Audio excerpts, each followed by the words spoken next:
Assalamualaikum and good evening. My name is Elisa Azura.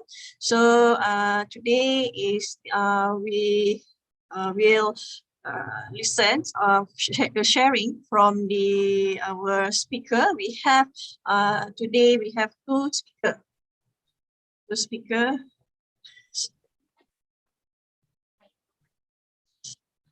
All right. Apologize because I'm the host and I also the moderator, and I also have to wait a moment.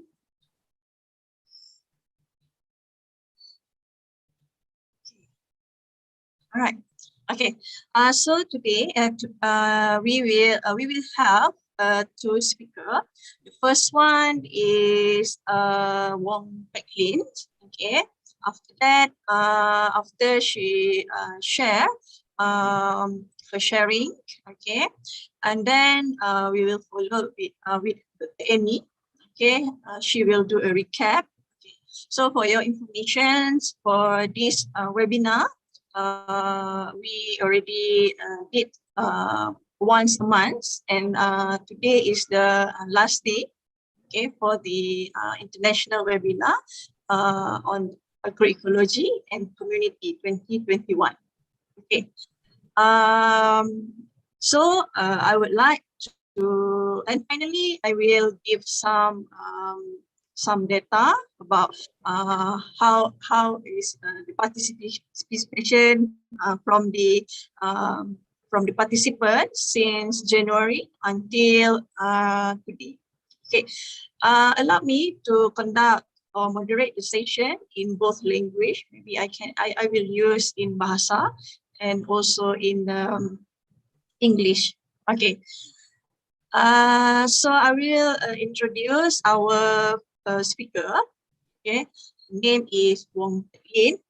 She obtained her Bachelor of Horticultural Science degree from Lincoln University, New Zealand.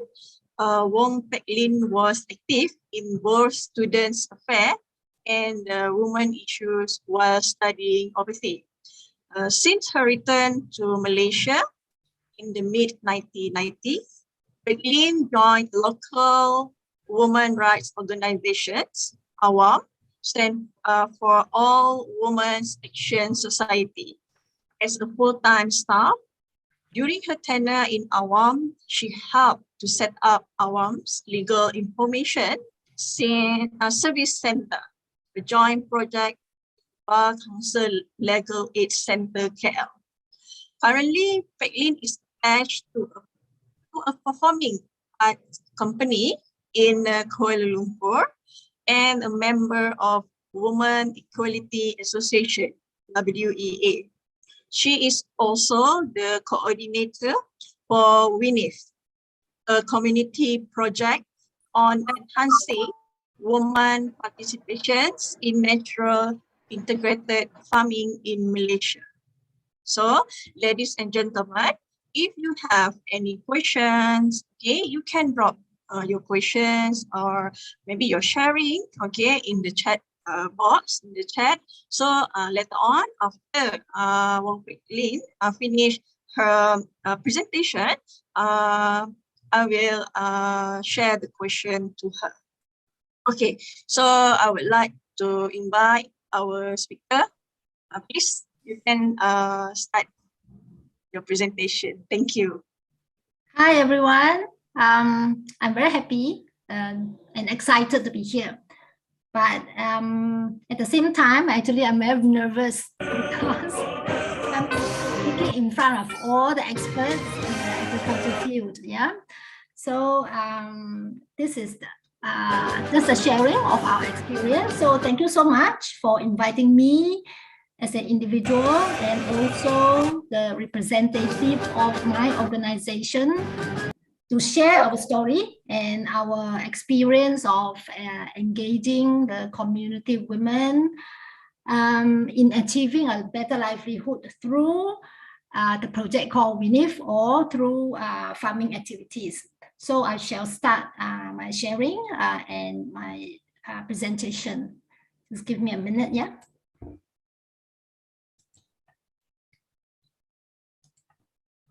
Okay, before I start, I would like to do a very, very short introduction, very brief introduction, only 2 slides about the organization. Yeah, I'm from this organization called Women Equality Association, Kuala Lumpur and Selangor, and our acronym is WEA.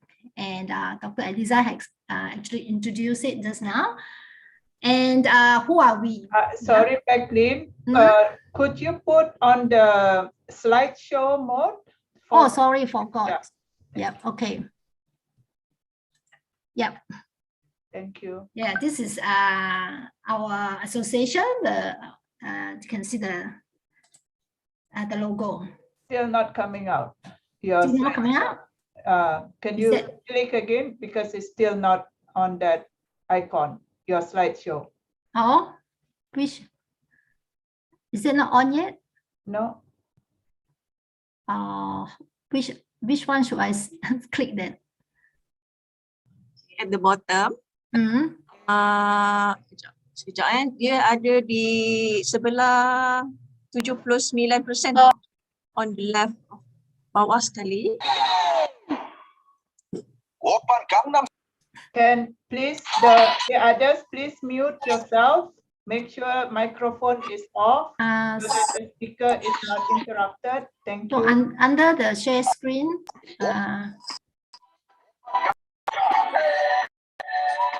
Wait, so I do again share screen.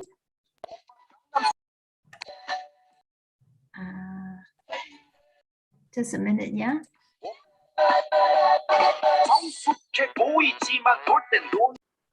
Do you see it? Hello. Okay, please, no. Can you do one more time? Share screen. Technical problem. Yeah, share screen again. Okay. Wait, share screen as share. Yeah. Yeah, but now it's not on the. Yeah, so now you do that. Okay. I actually clicked that button already. Click twice. 1, 2, 3, 4, the fourth one, right? Yeah. Double yes. click. Okay. Click, yes. Okay. Better. What? Yep. Okay. So sorry for the technical glitch. It's okay. I was saying about our organization called WEA. So actually, who are we? Yeah. We are. How come it never go? The second one. Yes. We actually established in 2011. Yeah, and our services include providing emergency shelter, counseling, and also provide social support for women. Yeah. But unfortunately, in 2015, due to financial difficulties, the shelter had to be closed. Therefore, it actually denied many abused women of the rightful need of protections. But nevertheless, we move on. We are now still continue to provide counseling and support services, such as accompany women to police station for launching reports, to hospital for medical checkup, or attending court hearing with them and others. Yeah, this is what we do in terms of our services to women. So our overall objective is actually empowering women socially and economically. So socially, what do we mean by that? So actually we run training workshops on gender-based violence, such as domestic violence, rape, sexual harassment. Yeah. So under the economic empowerment projects, we engaged. We are actually given an opportunity to get involved in WINIF, where we believe women are to be trained to have capacity building, so that they can make decisions in terms of have a say in decision making, and therefore we hope that confidence we give them through the training in this WINIF program, enable them to bring the confidence in making a better decision in terms of their family life and also in the community. Yeah, so I won't talk so much of the women associations, because this is not about women rights discussion. Okay, so WINIF is actually enhancing women participation in natural integrated farming in Malaysia. Yeah, so through WINIF, we are actually inspired to work towards achieving equality among women and men in terms of access to resources, yeah, and the services, production, and decision-making abilities, and also to promote sustainable agriculture and village development. Yeah. So the next one is the funder. So WINIF is actually funded by UNDP Global Environment Facilities Small Grant Projects. And our collaborators and partners, we have quite a number of them. As you can see, SERIMAS, the Malaysian Agroecology Society for Sustainable Resource Intensifications, is one of our partners. In fact, the president of SERIMAS is also our project manager. We are also working with Natural Farming Association Malaysia and FAM and Persatuan Pertanian Alami Kelantan, which is the Association of Natural Farming in Kelantan, because we also have a project site in Kelantan. And we also work with 7 MPKK, which is the Majlis Pembangunan Kemahiran Kebangsaan of this place called Sawah Sepadan. This is actually our project site. Yeah, there are 7 of them, but I only have 3 logos. But we are in a constant discussions in terms of how to carry on project for the next coming 6 months. Yeah. Okay, project site. Yeah, there are 2, as I mentioned, there are 2 sites. One is in Sawah Sepadan, is under the district of Tanjung Karang in Selangor. It's about 1 to 1.5 hours drive for Kuala Lumpur, depending on where you come from. And another site is in Wakaf Air, Bachok, Kelantan, which is not very far from Kota Baru. So the Wakaf Air project is handled by Sawati, our local coordinator. Yeah. So for this sharing, I'm just mainly talk about the activities run in Sawah Sepadan. Yeah, okay, problem.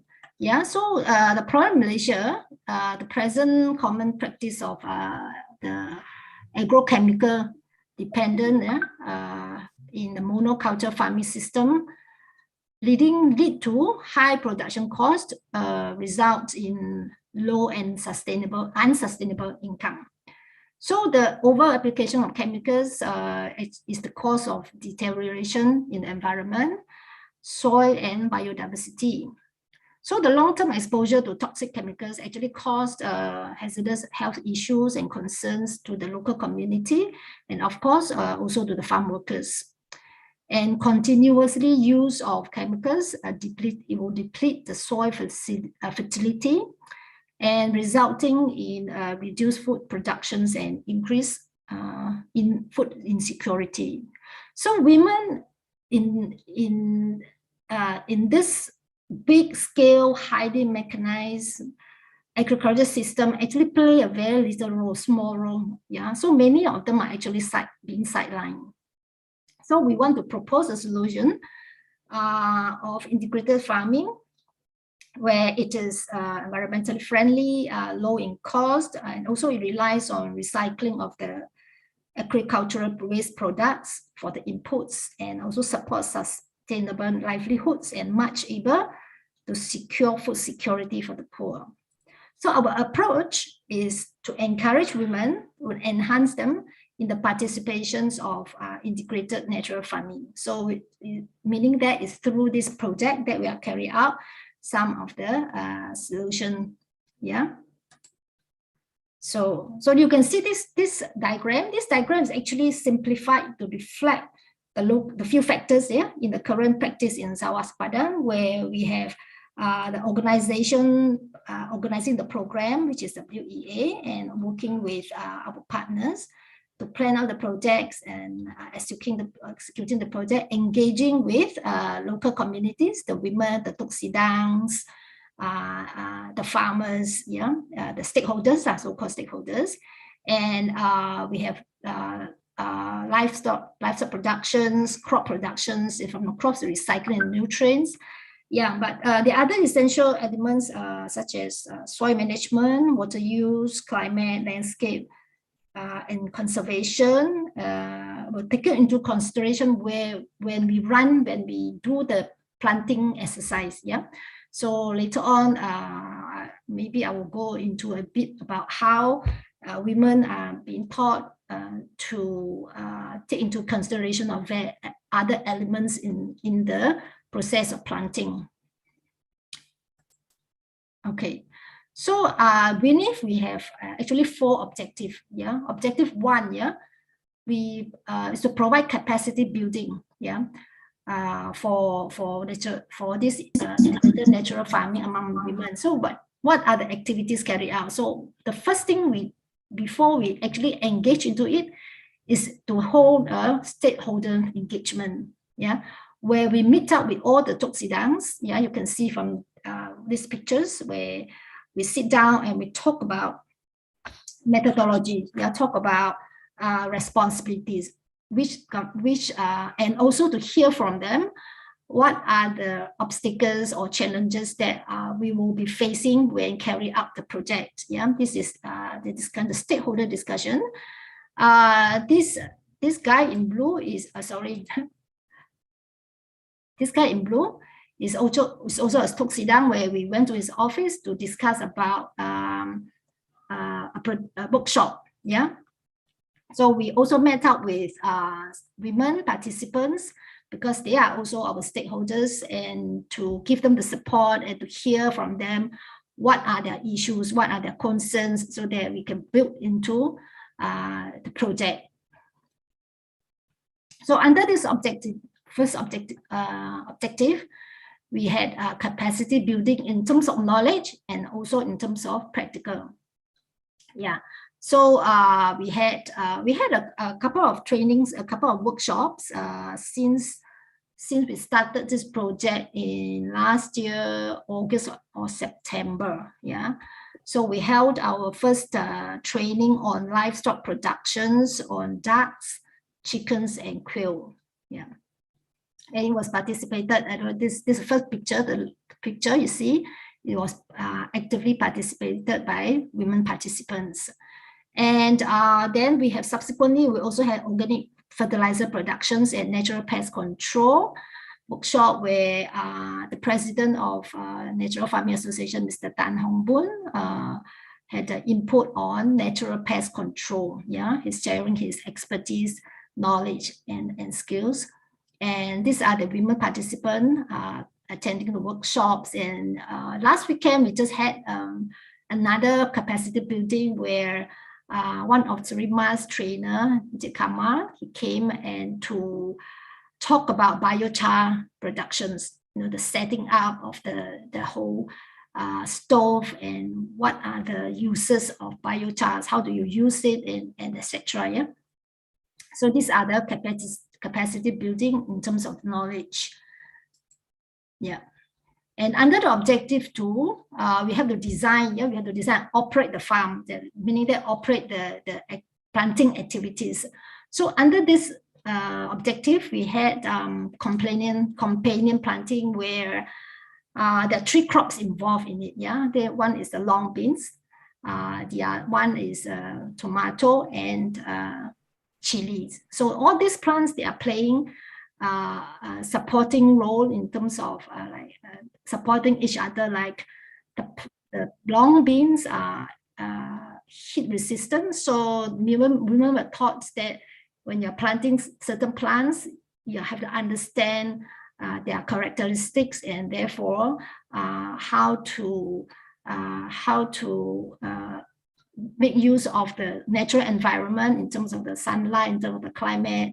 Yeah, and where do you plant it? Yeah, and because as a companion planting, the beans also provide a shading for tomato, which is quite shy of the hot sun. Yeah, so these are the companion planting. So 35 women from 7 villages was was involved in this project. Yeah. Later on, and we also set up an aquaponics system under these activities. Okay, so these are some of the pictures to show the companion planting, where women are actively hands-on in the planting, and over here they were taught how to transplant a seedling from polybag into the ground and not hurting the plant or not shock the plant too much. Yeah, so these are the essential tips that they learned, and a lot of women feedback that they actually didn't know seedlings are prone to shock. Yeah, so they were quite appreciative of the inputs from Mr. Tan, who is the consultant for this project. So Mr. Tan is actually in blue. In this guy in blue, he is actually helping to set up the support structures for the plants and also to lay down the netting. So these women are learning how to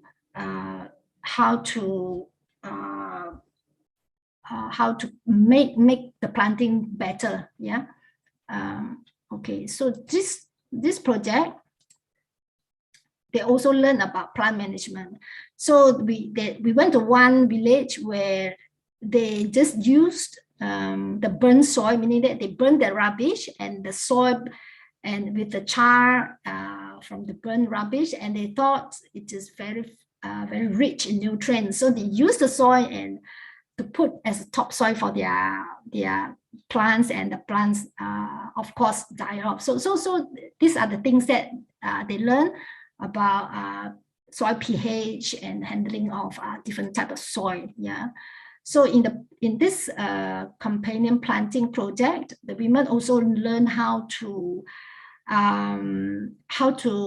increase the yield of the plant. So this is a chili plant where Mr. Tan has taught them how to snip off. You have to snip off the flower bud before it grows too big. This is to encourage more growth and more fruitings in the future. Yeah. And the women were taught also to recycle the local resources. So, using of coconut husk as a mulching material, and also some of the clippings, and also the coconut fronds, because in the community there's a lot of palm trees, things like that. So all this can be used as a natural resources to pump back into the ecosystem. Yeah.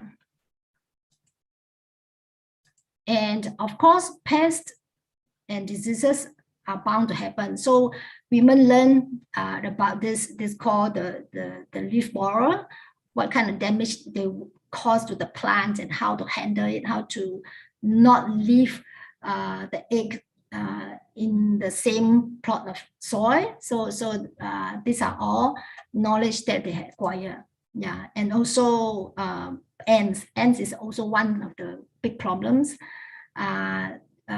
faced by the women. So they were also taught how to handle it using biological control and also identification of diseases. Yeah, so they will learn how to identify and know the cause, whether they are nutrient deficiency, whether it is a fungus, infections, etc. So these are the knowledge that are being picked up by the women participants through these projects. Yeah. So we also set up aquaponics system where there are two grow beds and one fish tank. The fish tank is where the marine life, we breed the marine life, and at top we just planted some crops. So there are 10 units of aquaponics system was set up in the communities, and they're all managed by the women themselves. So the cross planted are, we have the local herbs like down kasum, bagaga, kangkong, pudina, Chinese cabbage, and some are even explore to do maybe lettuce, because there is the demand of lettuce from the local community. The burger stores, they are looking for lettuce, so they had approached some of them, that whether they can grow the cabbage to supply to them.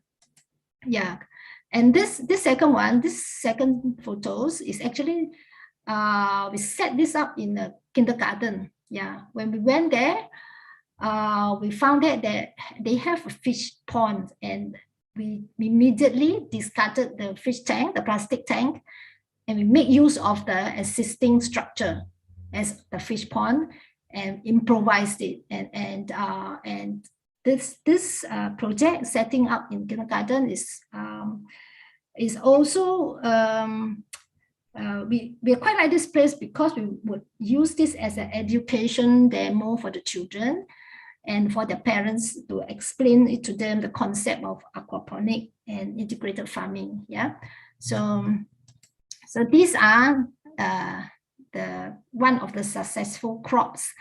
They grown abundantly by one of the women. This is down Kasum. Yeah. Okay. So those are the objective 2 activities. So objective 3 is actually a marketing model. Yeah. Marketing model.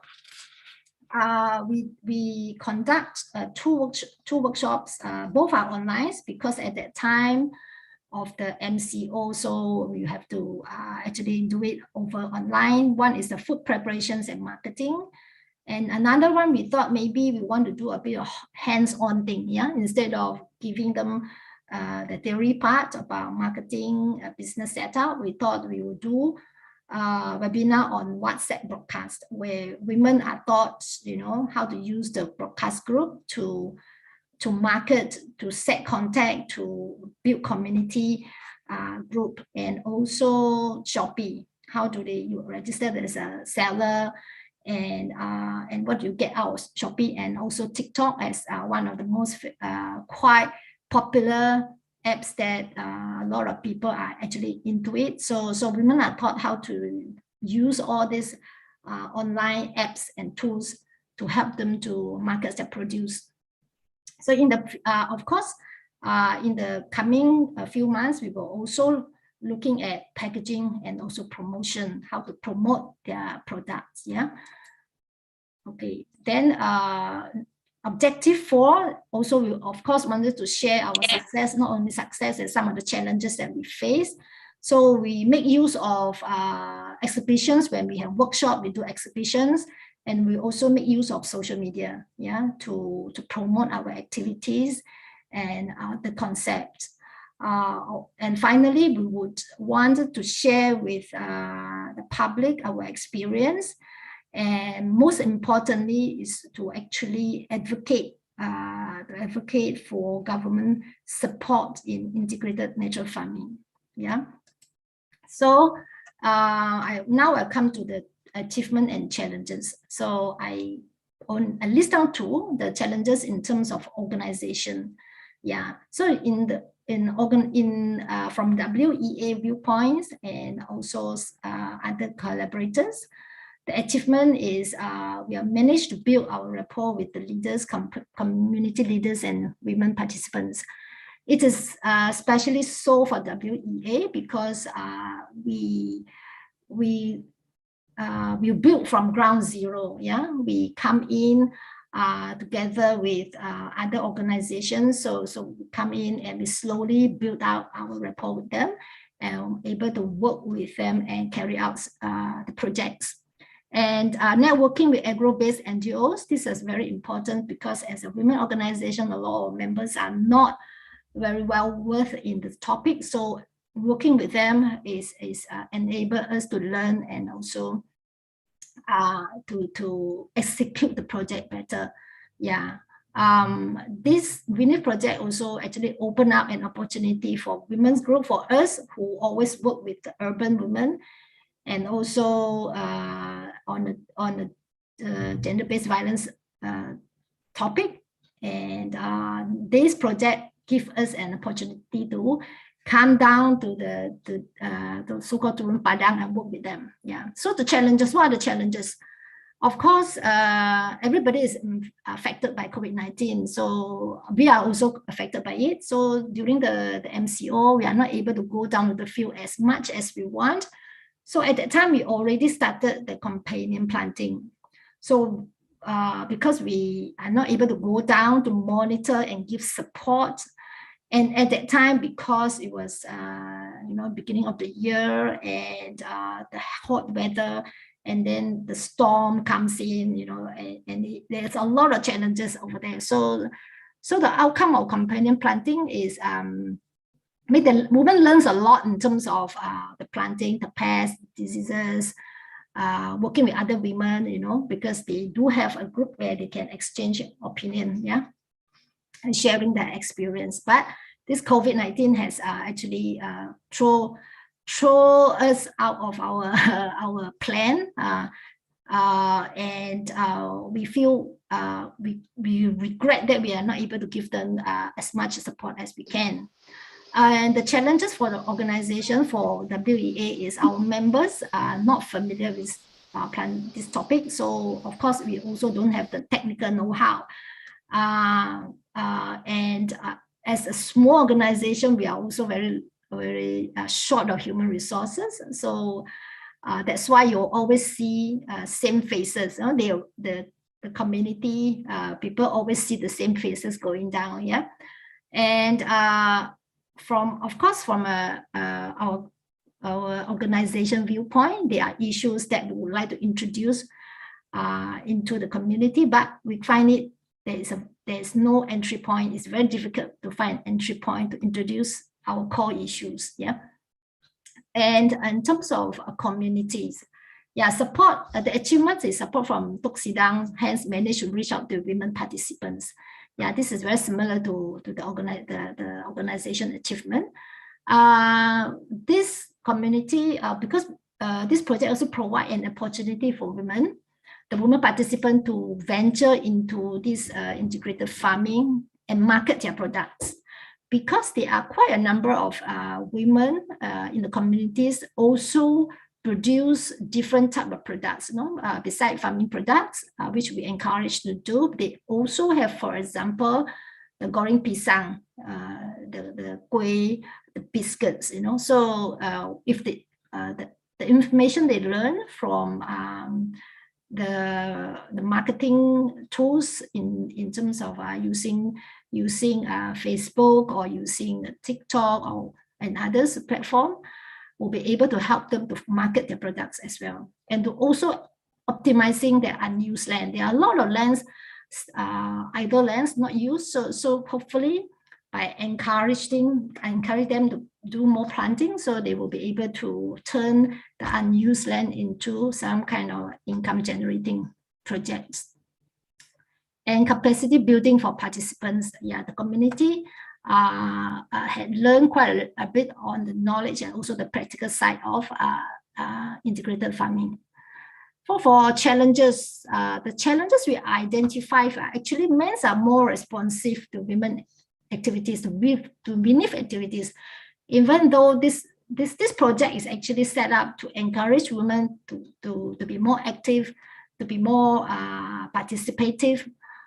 But due to other reasons, which we would need to find out, so we find that women tends to give the opportunities to the men to get involved.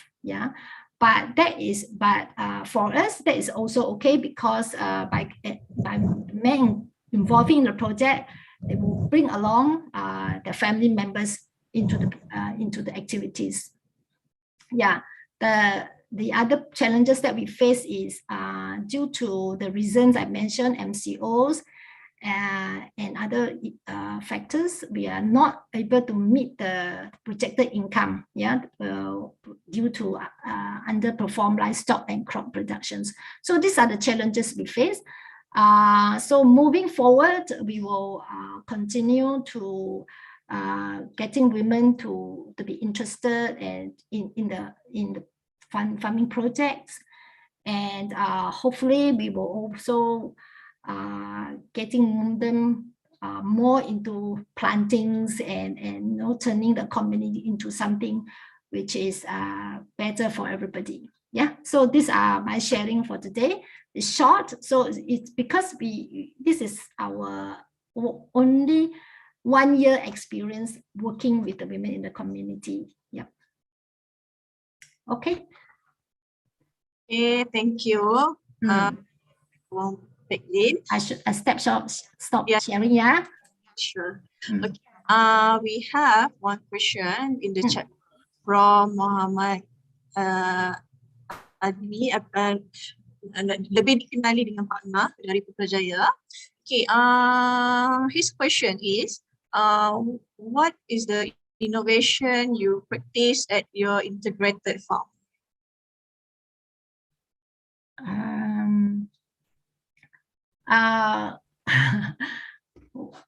Put it in another way is, soalan dia, apa inovasi, what is the innovation that you are practicing at your integrated farm? Maybe you can share what the innovation have been used in your integrated farm. The method we use is actually I would not say it's an innovation, but it's more on practices of integrated farming, you know, the recycling of the local resources, turning it back into the whole system.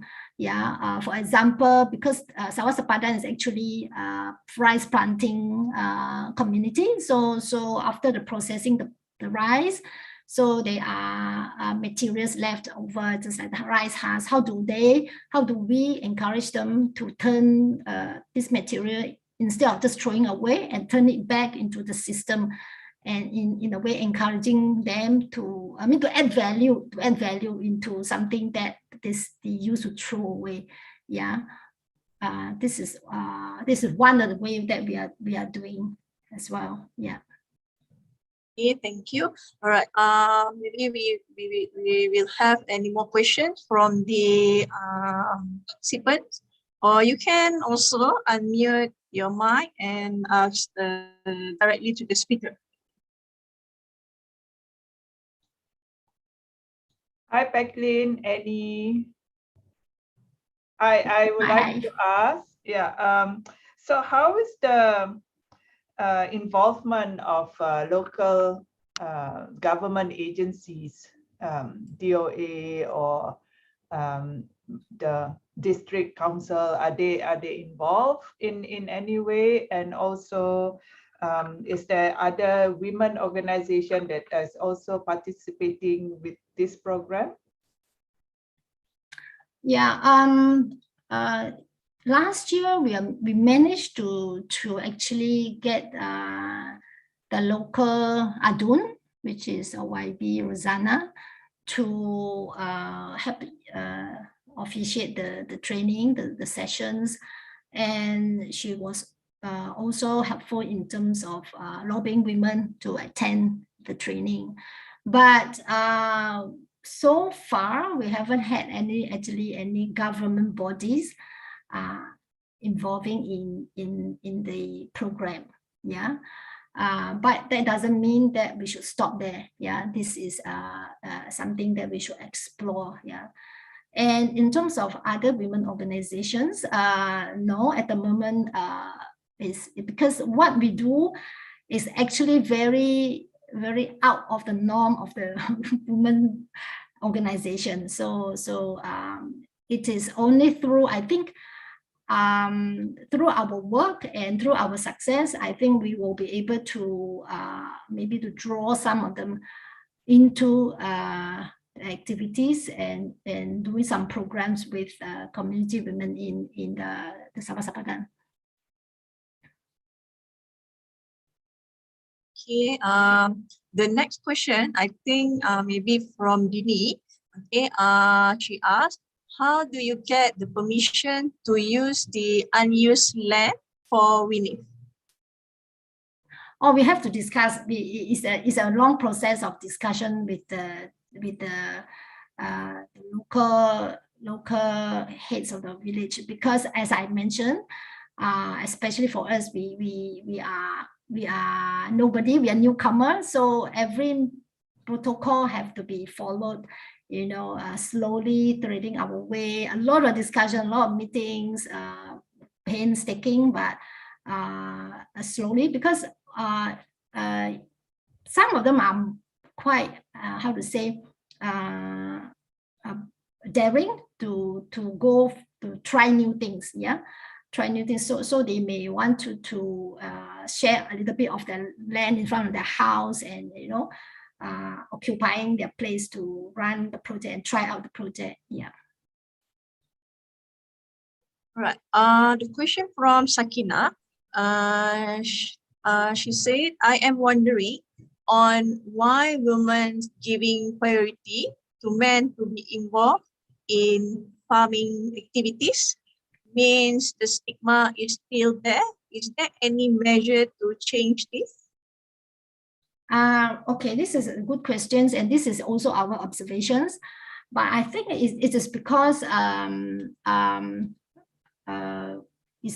could be a mindset. It could be also fear of venturing into something that they are not familiar, because they are very familiar. They are very confident in terms of let's say planting flowers or making kueh, but when you coming to involve something farming activities, they are less inclined, less confidence, and they normally will just get their spouse to come along and to give them the support. Yeah. So in a way, they are also sharing resources with their spouse. In a way, if we can object, if through this process can give them the confidence and able to stand up and take more initiative, I think that we are also okay, because we are actually, when we are working with community, we cannot be so dogmatic. So we have to look at the situations and work with them and understanding what is their fear, what is a constraint. Yeah. So through that, through communications with them and giving them support, and we hope they are able to take the little baby steps and be more confident to tackle the opportunity given to them. Okay. From Dr. Noraini, is there any improvement noticed in terms of women's contributions in household income? And also, she has two questions. Okay, contribution in household income, and the second one she asked, do these women being recognized by their local community for their involvement in natural farming? I would say our project, since the implementation from last September, and in between because of we have to stop the project, struggling with it because of the MCO. So at the moment, in terms of income generating, in one of my final slides, I did mention, because of the underperform productions in crops, that area is not able to achieve. That is our challenge as well. Yeah. So at the moment, they haven't seen any income incentive. No incentive. It's not income generating. Yeah, we are aware of that. So we are trying to work out how to overcome this problem. Yeah. From Prof. Maimun, hello, have you managed to attract more younger members of the community, women teenagers, to be involved in your activities, initiative, and program? The second question is, any novel idea to attract more of them? Sebab ini adalah kumpulan pelapis. Yes, yeah, young people is the future. Yeah. So at the moment, unfortunately, at the moment, those women who get involved in or show interest are actually more mature women. Yeah. So we are not able to get the young people to get interest. Some of them, their parents are actually helping in the project, but they are still shy. Yeah. So yeah, so we take note of that. So of course, younger people, for me, they are the pillars. Yeah, the pillars of the future. So involve them is a must. Yeah. All right, the last question from Lin Lin before we proceed to the next speaker. Okay, Lin Lin, has your organization reached out to the Orang Asli community too? Oh, okay. We haven't had that planned, because at the moment we are actually very low in human resources. As it is, this project is also, we are feeling the constraint of not enough people to help in the project. Yeah. If anybody who has any proposal that wanting us to get involved, so we are very welcome. Yeah, we are actually looking for opportunity also to expand out to other communities. Right. Thank you very much. Thank you. Just to our speaker, Wong Teck Lin. Thank Okay. you. For the very interesting sharing. Okay. Next, I would like to invite Dr. Annie Mitin, our advisor for Srimas, okay, and she also the advisor for the international webinar, okay, which we already conducted for the sepanjang tahun 2021, okay. So for today, beliau Dr. Annie dia akan buat summarize daripada kita punya speaker Januari, Februari sehinggalah hari ini, okay, on the agroecology. So I would like to invite Dr. Annie, please.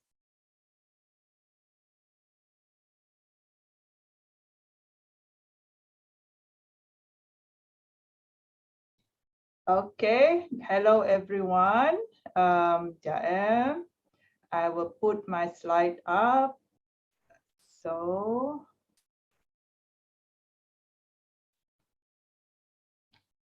can see my slide already? Yes, cuma tak nampak dalam bentuk slide. Doktor kena double click. Okay. Dah. Okay. Okay. So I will just run through what we have done in this past 1 year. Yeah, and it has been very rewarding journey for me with this international webinar.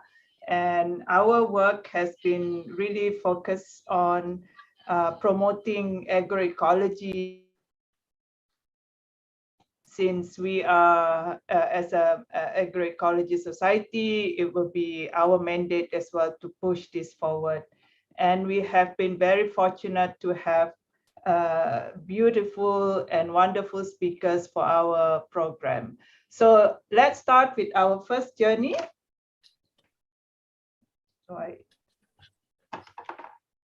So our first journey started in 22nd of January. Our first speaker for this was, we started in Malaysia, and we had the privilege of having Encik Naim, Muhammad Naim, who are our members, who brought us to virtually visit Atok Farm in Janda Baik, where they have been practicing sustainable farming in the last 5 years. And it is so beautiful to see youth participation, as Naim himself is managing the farm, and he presented how their work in the farm, really looking at the interaction of various living organisms on the farm. So you can see that agrobiodiversity and ecological engineering is being practiced, applying the rule of nature, where you look at the coexisting of forest, vegetation, and wildlife. And what is interesting is also when he presented, his tractor ayam or chicken tractor, yeah. And this have captured a lot of interest. I remember during that time, because it is a mobile chicken shed that you use not only to manage the soil system, but you get a lot more from here. You get the safety of your chicken, you get egg, you get chicks, and then the chicken manure is reused to fertilize the soil. and you also use the chicken for labor to plow and to control weed. Yeah. And he also looked at how the different roles and function of each living organism. For example, understanding why wild boar is there to help disseminate seed, and the rich forest floor resulting from various animal waste and dry leaf that is turned into natural fertilizers. So this was the first journey where we visited Fitra Farm in Janda Baik. I have been there, and it is a beautiful place. And this is one small-scale farm that is really something that we can look into to see how a person, a farmer, can manage sustainably. The second journey, then we had the pleasure of having Professor Miguel Altieri from UC Berkeley, and being the father of agroecology, we had the pleasure for him to really tie up, because at that time in February, the impact of COVID-19 pandemic was really at the peak, I would say, and the impact on the food system, on the supply chain, was very, very, very heavy. So he basically looked at, revealed how fragile our current industrial globalized food systems, that is so dependent on industrial farming. So, and this monocultural farming is also, could be the cause of this kind of pandemic, where through destruction of wildlife and habitats. So, so the way forward is he proposed a solution to break the industrial monoculture with agroecology. And it is seen that agroecology approach will be able to mitigate public health crisis in that way. And with industrial farming looking, generally involving deforestation and genetically similar animals, this seem to provide conducive environment to spread new pathogens.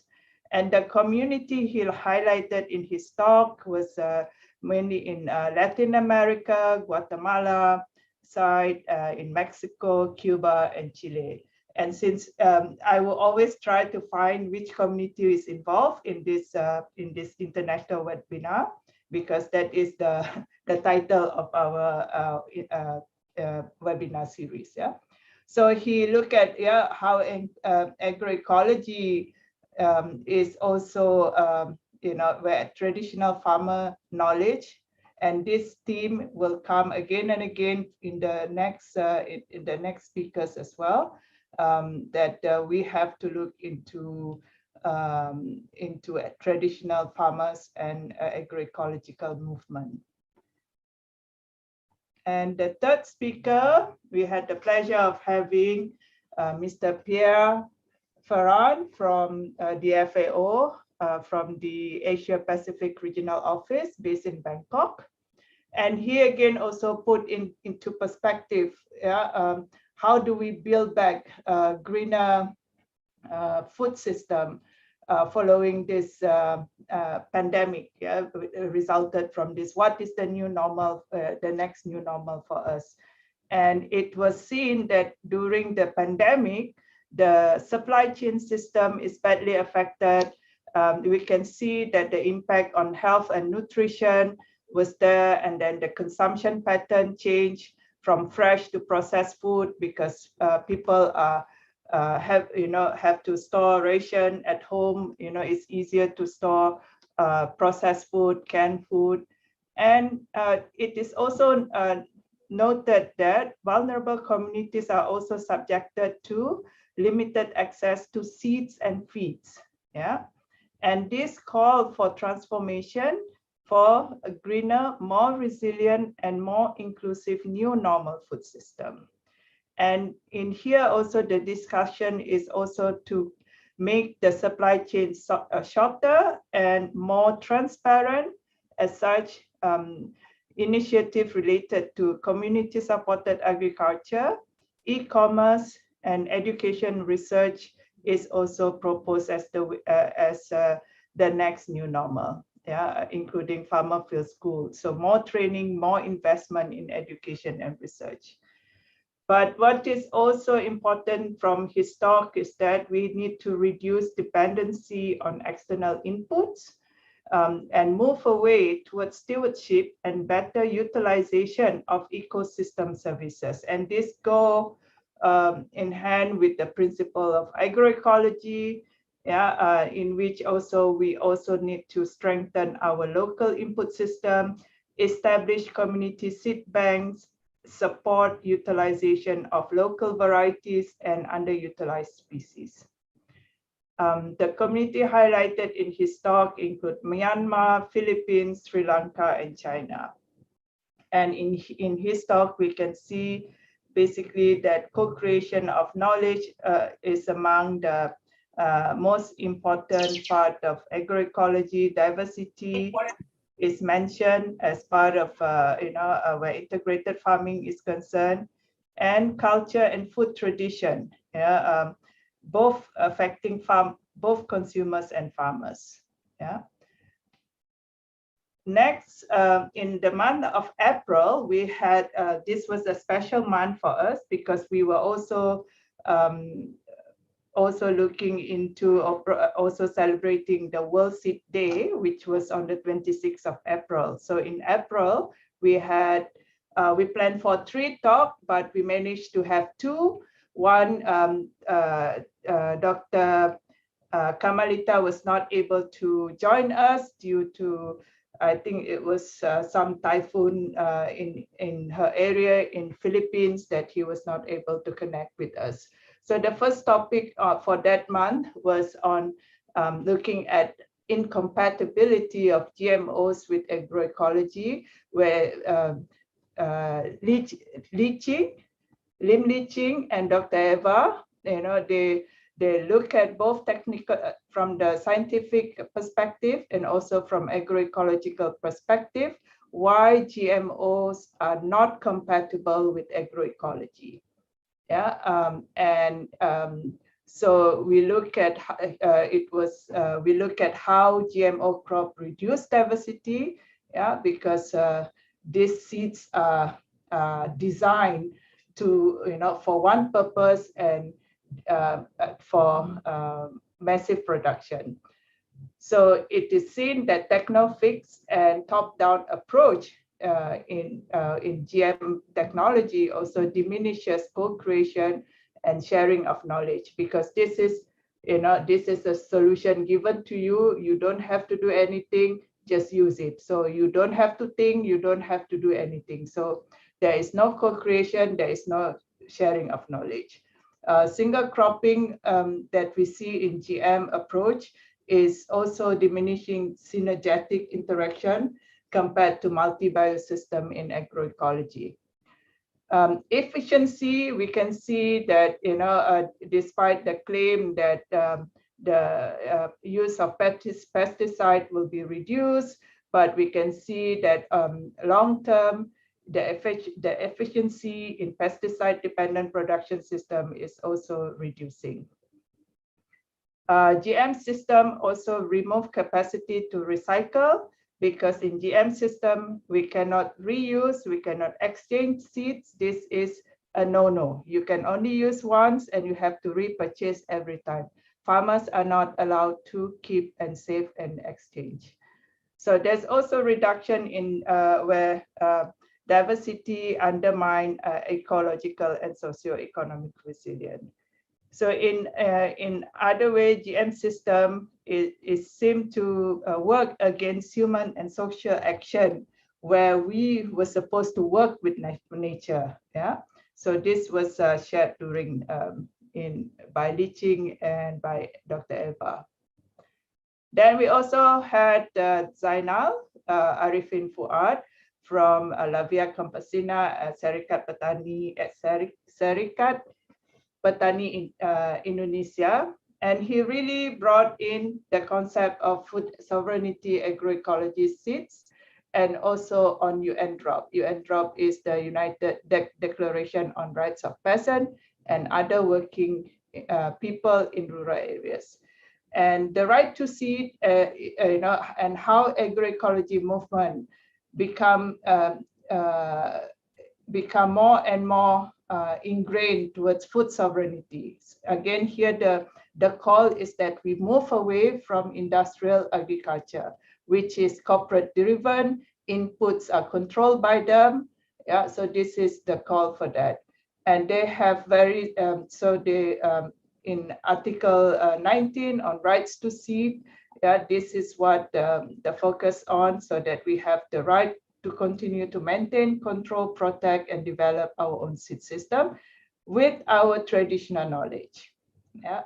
He also mentioned about the CFS, the Committee on World Food Security Policy recommendation on agroecological and other innovative approaches for sustainable agriculture and food system that enhance food security and nutrition. This is an important, also an important intervention. However, during that time, with the update was to where the World Food Summit was also in discussion. And a lot of CSOs are boycotting the World Food Summit because of the way the World Food Summit is being hijacked by corporate interests. I think later you can, this was also discussed by the other speaker in September. Yeah. So this is that. And then in May, we had Associate Professor Dr. Norida Mazlan, also our SRIMAS member, and she drilled into the impact of agrochemical on agriculture. Yeah, the impact on agroecology, on farm biodiversity, specifically on beneficial insect, affecting pollinators, yeah, reducing food resources for predators, parasitoids, and pollinators.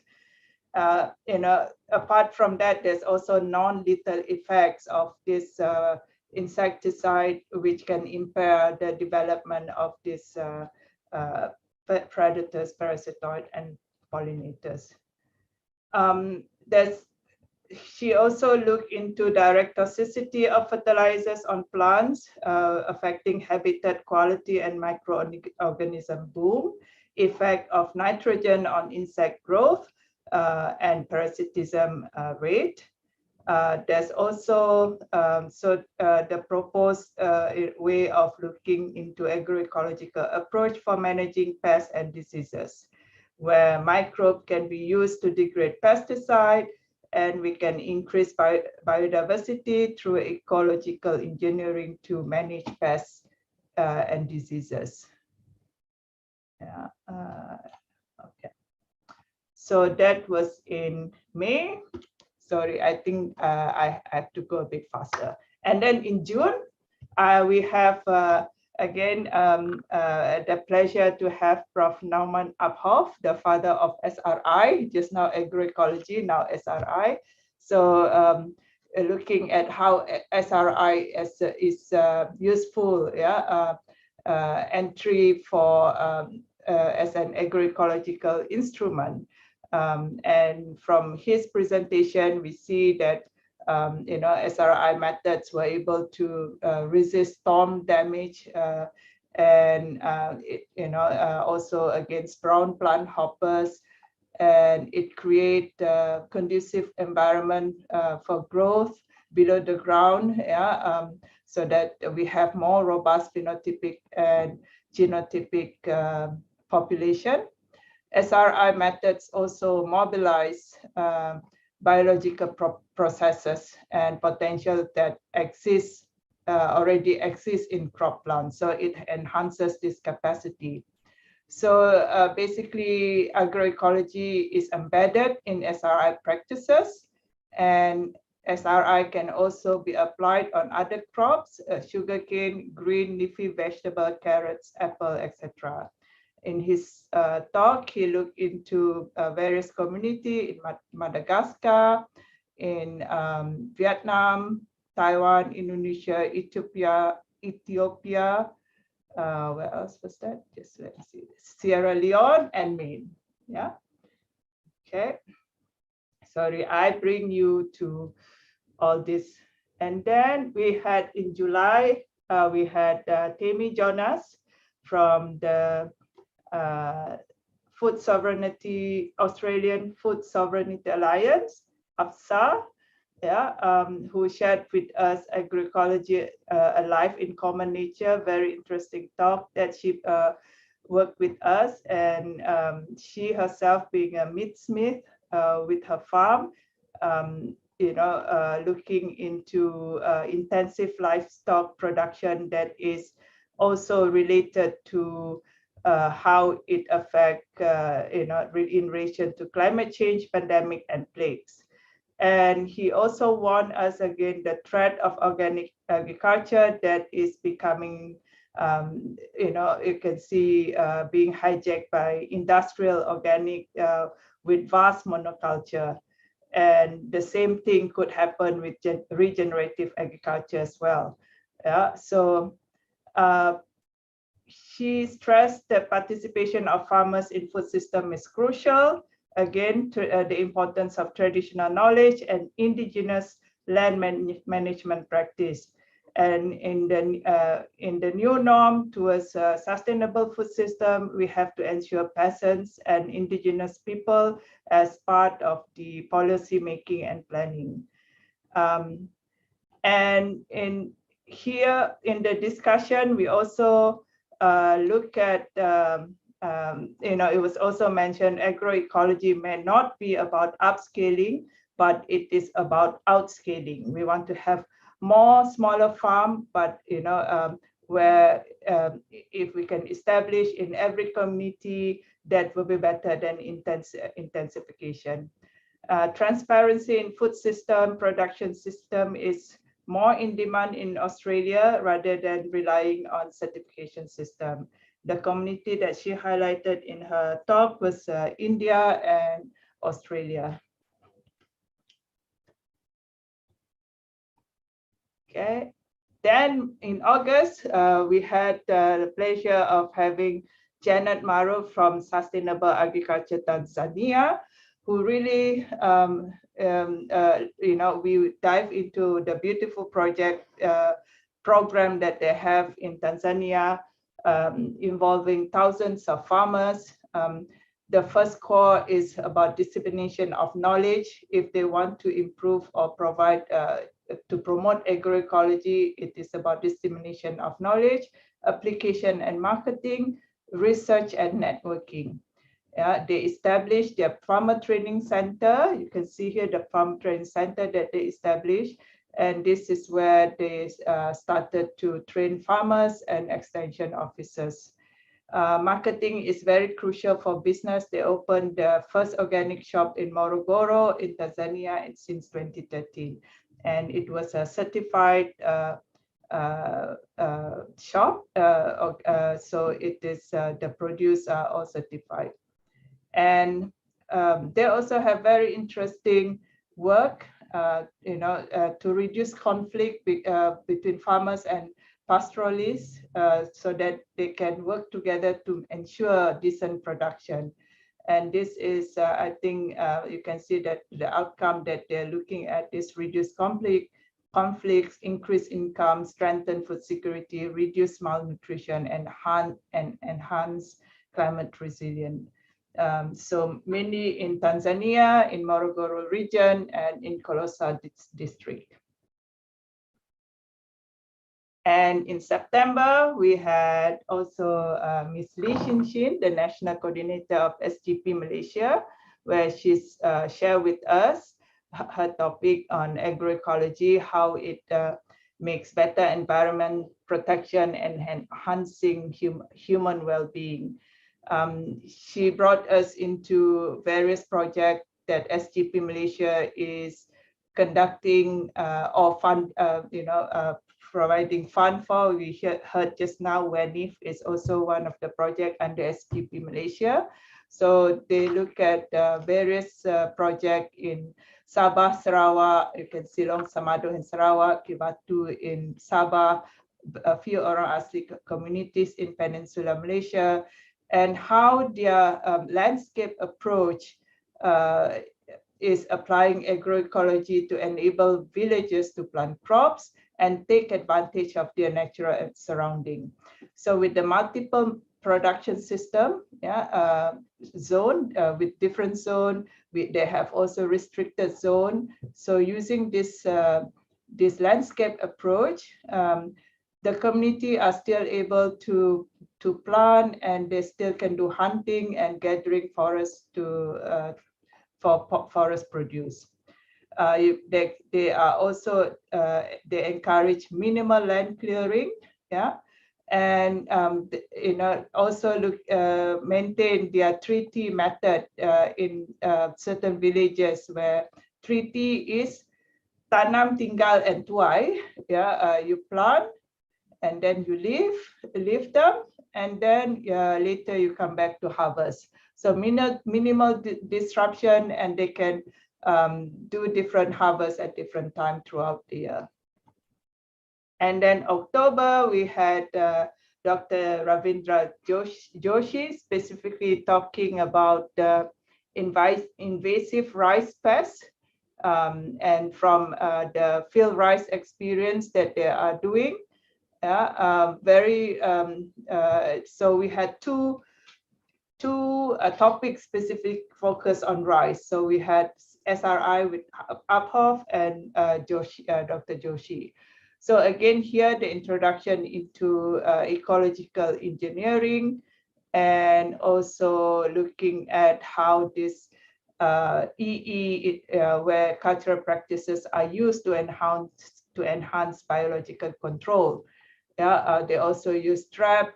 So three pests he looked at in this presentation: the plant hopper, the rats, and the golden apple snail. And they use also trap cropping, and how vetiver grass is also introduced to manage stem borers. So they can see that there is ecological management offers opportunities to reduce crop losses to insect and non-insect pests without the use of pesticides. So that is possible. So community highlighted in his presentation mostly related to field rice work in the Philippines. Okay, so now we come to November. In November, we had the pleasure of Mr. Vijay Kumar, again, special, one of the, it is the largest agroecology project to date, I guess, in the world, where in this Andhra Pradesh community managed natural farming or APCNF program. So they have millions of farmers now involved in this, where they started to change the mindset of farmers. Then they can change the whole village. And from here we can see, there's this agroecology is a knowledge intensive program. Agroecology is knowledge intensive, and it is not input intensive. And he highlighted the 9 principles of natural farming to mimic nature. Again, crop diversity is mentioned, polycropping, use of biostimulant. He also presented some of the recipes in his presentation, and use of botanical ingredient to manage, and also promote the use of indigenous seed. And this also highlight the improved social capital of women. Again, women are being put in the forefront in this program. So we hear similarities to WENIF, where women gender equality is also part of agroecological inclusive approach. Okay. So finally, we come to December. Earlier, we heard from WEA that where women is again the focus. And again, it is about knowledge transfer. And the issue is the same, that we have to reduce the cost of production, because over dependence on agrochemical and monoculture. Capacity building and the opportunity for women to participate and to market their produce, so that and to optimize unused land, we heard earlier. And participatory action is also carried out where women are also involved in designing and operating this integrated natural farming farm. Okay, and you can heard just now that some of the knowledge that they are exposed to are related to companion planting and aquaponic system.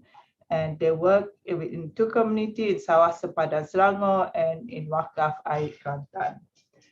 So that's it. I think what we see here is that from that 1 year, there are various layers of agroecology approaches where opportunities to advance, it is there. However, we can see from the presentation a lot of aspect about diversity, about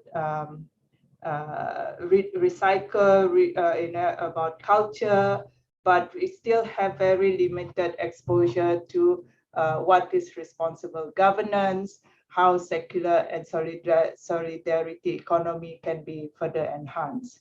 And I think that it's also good to see that with this WESL work, if we want to push our food system towards to transition towards agroecology, we should look at what are the entry point. He suggested that the entry point, if we were to move towards that, we know that our government is maybe not readily, but we must also look at the aspect of at least these four: diversity, secular and solidarity economy, co-creation and sharing of knowledge, and responsible governance.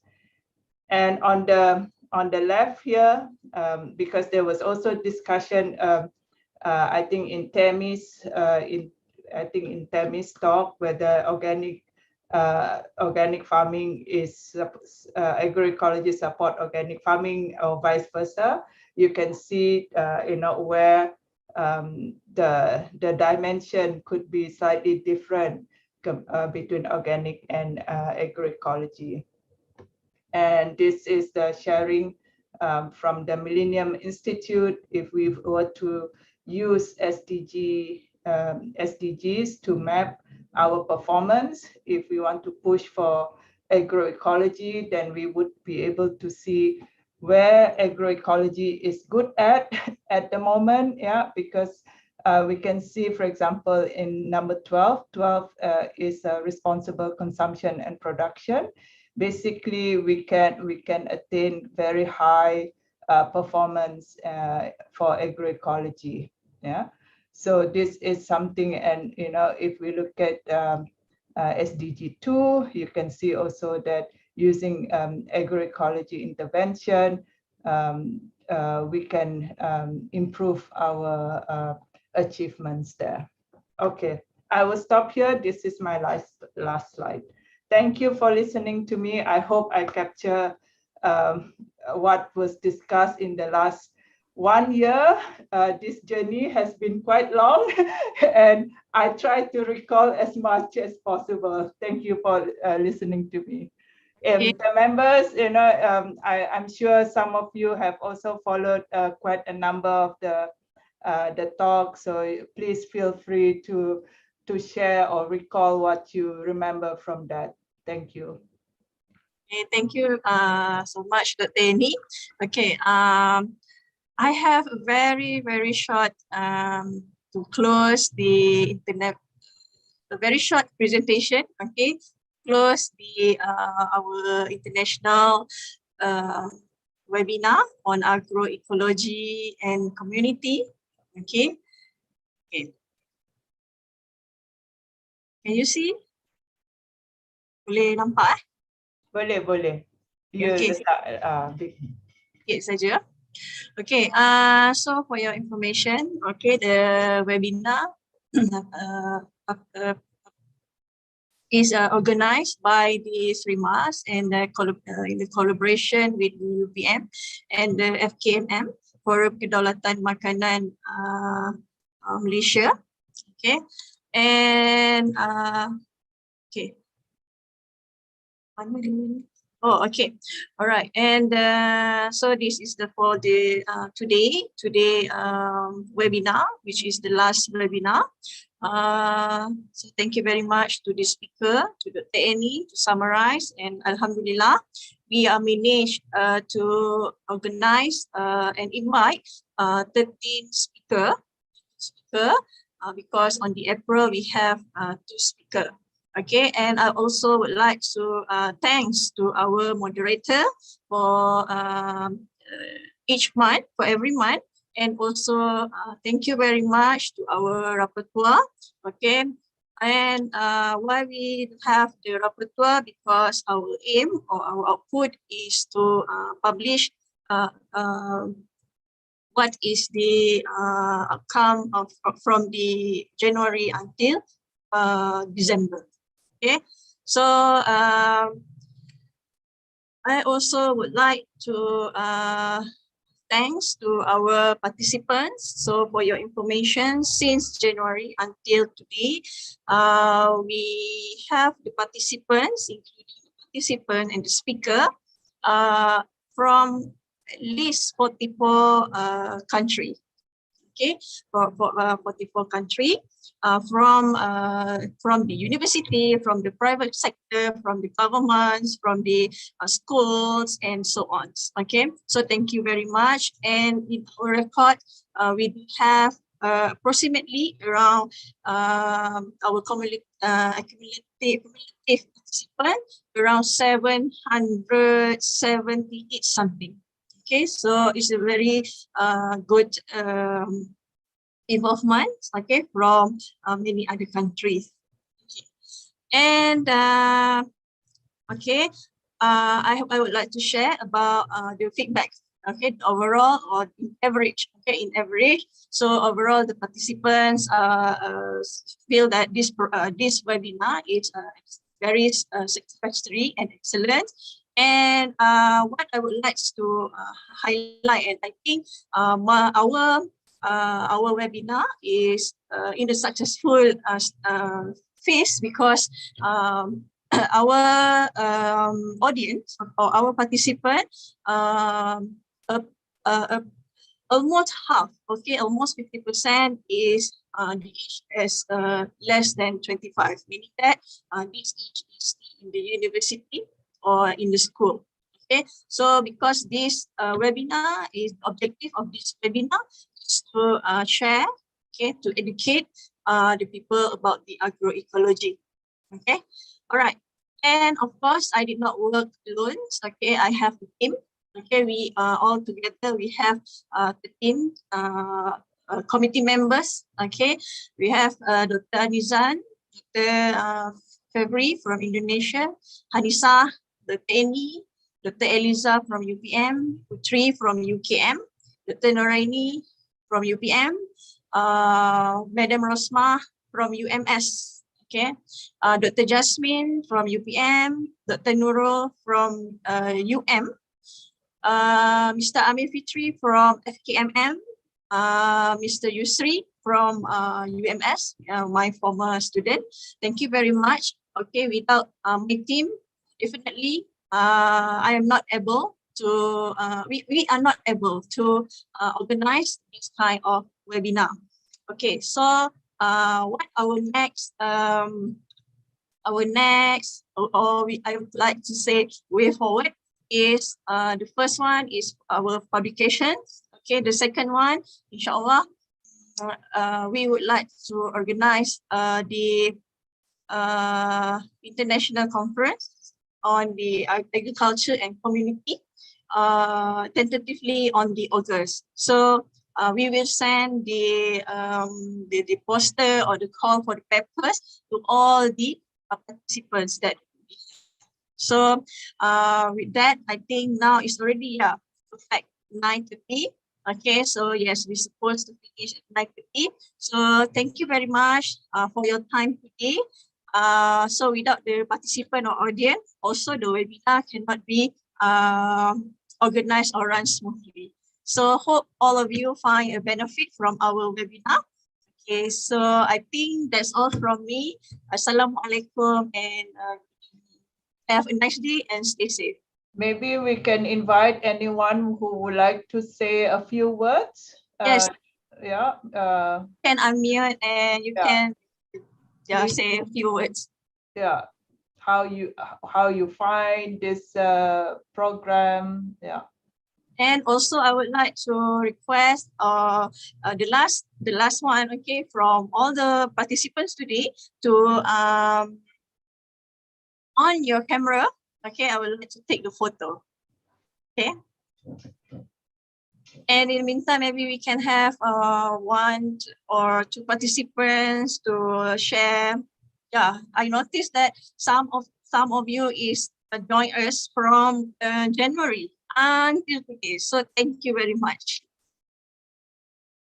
So okay, I will take a photo. Wait a moment.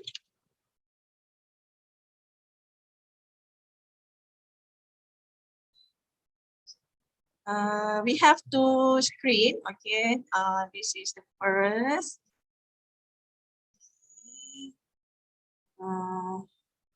Ada siapa-siapa nak cakap boleh cerita.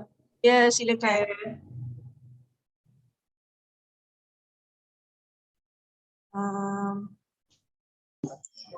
May I? Yes, go ahead. Please. Yeah. Hi. So I think 2021, and since from the first webinar series, I think it's just like a blink of eyes. Then we suddenly entered the 12th webinar series. So it's and I participated in probably half, if not 9 of it. So I think this is a great opportunity for national and international, whether we are SRIMAS members or not, just a good exposure. I even asked my student to join where they wish on topics they are interested on. So I think this should be continued. So I am also urging everyone to join as SRIMAS member, because the scope of this society is way more about sustainable, about natural farming, about achieving all the goals. So it's all still, I think there should be more activities involving this kind of talk and sharings, especially from the farmers and NGOs. So I think it's a good success of this webinar series, and congratulations to Dr. Annie and Dr. Elisa, and also the rest of committee members and SRIMAS management committee members, and also everyone. All right, thank you. Thank you, Dr. Noraini. Thank you so much. Okay, I already finished. Take the photo. I will share in the group. So thank you very much, everyone. Thank you. So we end our international webinar on agroecology and community 2021. Thank you, everyone. Terima kasih, JK.